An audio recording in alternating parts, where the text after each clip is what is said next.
ఇప్పటికే త్రిబుల్ ఆర్ని కస్టోడియల్ టార్చర్కు గురి చేసినటువంటి కేసులో బీహార్ కేడర్కు చెందినటువంటి ఐపీఎస్ అధికారి సునీల్ నాయక్ని అయితే గత వారం రోజుల నుంచి కూడా పోలీసులు ప్రశ్నిస్తున్నారు. మనందరికీ తెలిసిన విషయమే. అయితే వాస్తవానికి సునీల్ నాయక్కి హైకోర్టులో ఎదురు దెబ్బ తగిలింది. వాస్తవానికి మొదటగా 5వ తారీఖు నుంచి 9వ తారీఖు వరకు హాజరు కావాలని చెప్పినటువంటి హైకోర్టు తరువాత పోలీసులు చేసినటువంటి విజ్ఞప్తిని పరిగణలోకి తీసుకుని 12 వరకు కూడా హాజరు కావాలని చెప్పి ఆదేశాలు ఇస్తుంది. వాస్తవానికి అప్పటి వరకు హాజరు కావటం కుదరదని వాళ్ళ తరపు చెప్పే ప్రయత్నం చేసినా దానికి కోర్టు ఏకీభవించాల. కేసు కీలక దశలో ఉన్న సమయంలో ఖచ్చితంగా ఎవరైనా సరే కేసుకు సహకరించాల్సిందే. మీరు 12వ తారీఖు వరకు అంటే రేపటి వరకు కూడా ఖచ్చితంగా హాజరు కావాలని చెప్పి స్పష్టమైన ఆదేశాలు అయితే ఇవ్వటం జరిగింది.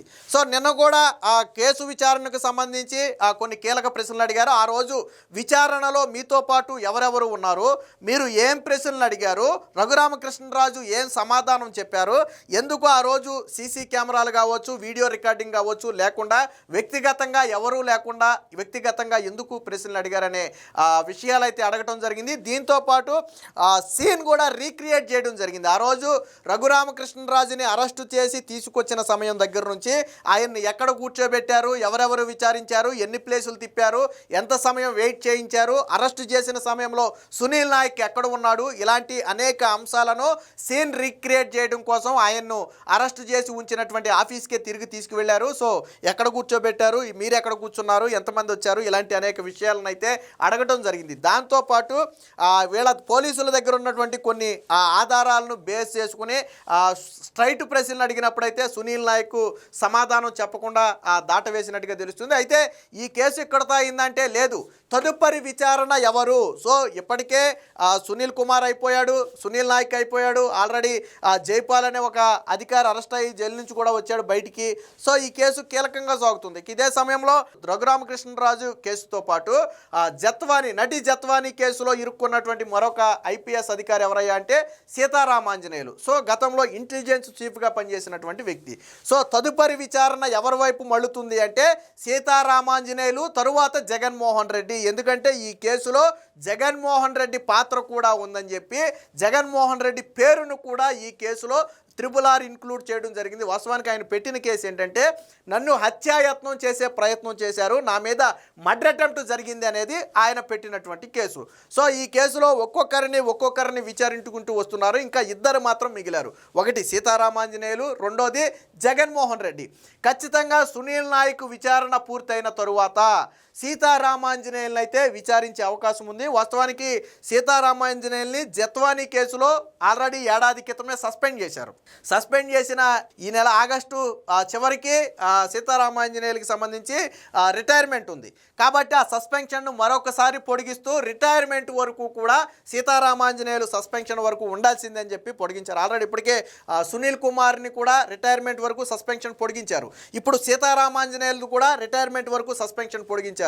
అతనితో పాటు కాంతిరాణాకు సంబంధించినటువంటి కేసులో అయితే కేసు నుంచి విముక్తి అయ్యే వరకు లేదా సెప్టెంబర్ 4 వరకు ఏదో మొత్తానికి అతను కూడా పొడిగించడం జరిగింది. అంటే తదుపరి విచారణలో సీతారామాంజనేయులు కీలకమైనటువంటి వ్యక్తి. అప్పట్లో ఇంటెలిజెన్స్ చీఫ్గా పనిచేసినటువంటి సీతారామాంజనేయులు అనేకమైనటువంటి కీలక కేసుల్లో ఆయన పాత్ర కూడా ఉందనేది ప్రధాన ఆరోపణ. ముఖ్యంగా నటి జత్వానీ కేసులో సీతారామాంజనేయులు ఆధ్వర్యంలోనే ఆ రోజు ముంబై నుంచి అక్రమంగా బంధించి తీసుకురావడం కావచ్చు, ఆ కుటుంబాన్ని తీసుకొచ్చిన తర్వాత ఇక్కడ అక్రమంగా బంధించడం కావచ్చు, ఇవన్నీ కూడా సీతారామాంజనేయులు కనుసన్నంలోనే జరిగాయి అనేది ప్రధాన ఆరోపణ.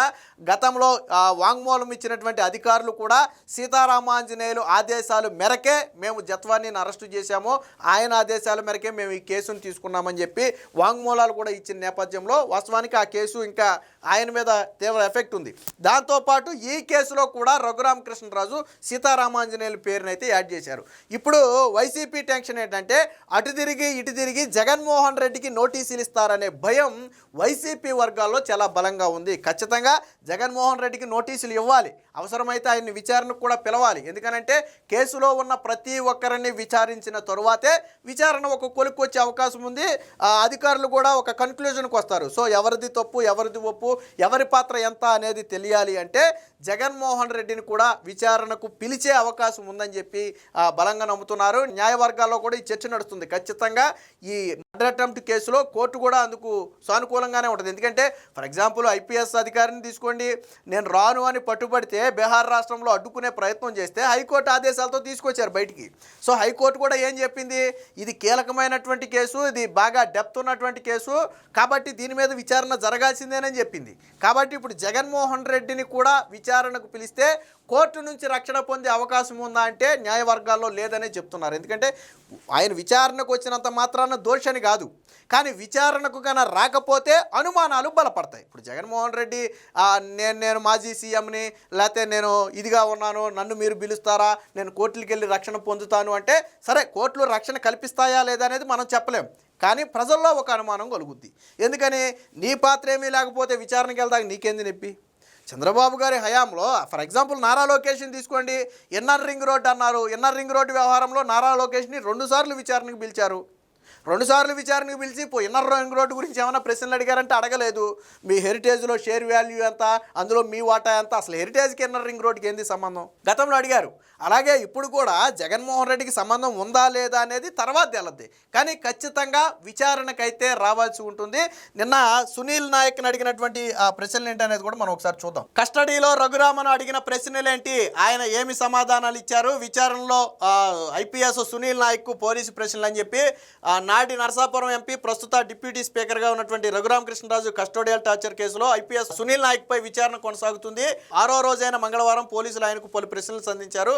హైదరాబాద్లో రఘురామను అరెస్టు చేసి గుంటూరు తీసుకొచ్చినప్పుడు ఆయనను ఎవరెవరు విచారించారు, విచారణలో ఏమేమి ప్రశ్నలు అడిగారు, దానికి ఆయన ఏమి బదులిచ్చారు అంటూ సునీల్ నాయక్ని అయితే ప్రశ్నించారు. సునీల్ నాయక్ నుంచి స్పష్టమైన సమాధానాలు అయితే రానట్లుగా తెలిసింది. ఆధారాలతో కూడిన ప్రశ్నలకు సమాధానాలు చెప్పడంలో తడబాటు పడ్డారని తెలిసింది. అయినా ఆయన నుంచి ఇప్పటికే కొంత కీలక సమాచారం అయితే రాబట్టినట్టుగా తెలుస్తుంది. ఆయన చెప్పిన సమాధానాలను అధికారుల వద్ద ఉన్న ఆధారాలతో బేరీజు వేసుకుని ఆ రోజు ఏం జరిగింది, అందులో ఎవరి పాత్ర ఏంటి అనే దానిపైన దర్యాప్తు అధికారులకు కొంత స్పష్టత అయితే వచ్చినట్టుగా తెలుస్తుంది. ఇక సునీల్ నాయక్ సంబంధించి దర్యాప్తు అధికారి దామోదర్ పక్కాగా నివేదిక అయితే సిద్ధం చేశారని తెలుస్తుంది. ఈ విచారణ అనంతరం కేసు దర్యాప్తు మరింత వేగవంతం అవుతుందని భావిస్తున్నారు. సునీల్ నాయక్ విచారణ ముగిసిన తరువాత సునీల్ కుమార్, అలాగే నాటి ఇంటెలిజెన్స్ చీఫ్ అయినటువంటి సీతారామాంజనేయులు, అలాగే తరువాత మాజీ సీఎం జగన్ల వైపు మరలే అవకాశం కనిపిస్తుంది. హైకోర్టు ఆదేశాల నేపథ్యంలో ఈ నెల 12 వరకు కూడా సునీల్ దర్యాప్తు అధికారి ఎదుట హాజరు కావాల్సి ఉంటుంది. వాస్తవానికి దీనికి సంబంధించి వాదోపవాదాలు కూడా జరిగాయి. సునీల్ని ఆల్రెడీ మేము అరెస్ట్ చేశాము, ఇప్పుడు ముందస్తు బెయిల్కి అప్లై చేసుకోవడానికి కూడా లేదని చెప్పి సునీల్ తరపు లాయర్కి కూడా ఇటు పోలీసుల తరపున లాయర్లు అయితే కౌంటర్ అయితే ఇవ్వడం జరిగింది. సో మొత్తంగా ఇప్పటి వరకు జరిగిన విచారణ ఒక ఎత్తు అయితే, రేపు జగన్మోహన్ రెడ్డి వైపు మళ్ళుతుంది అనేది మాత్రం వైసీపీ వర్గాలను తీవ్ర ఉత్కంఠకు గురి చేస్తుంది. నిజంగా ఈ కేసులో జగన్మోహన్ రెడ్డికి నోటీసులు ఇచ్చి పోలీసులు విచారణకు పిలిస్తే రఘురామకృష్ణరాజు పంతం నెగ్గినట్టే. గతంలోనే రఘురామకృష్ణరాజు చెప్పాడు, ఈరోజు మీకు అధికారం ఉందని చెప్పి మీరు నాతో ఆడుకున్నారు, బట్ నాకంటూ ఒక రోజు వస్తుంది, ఆ రోజు నేను మీతో ఆడుకుంటానని చెప్పి అప్పట్లోనే రచ్చబండ కార్యక్రమంలో అనేక సందర్భాల్లో చెప్పాడు ఆయన.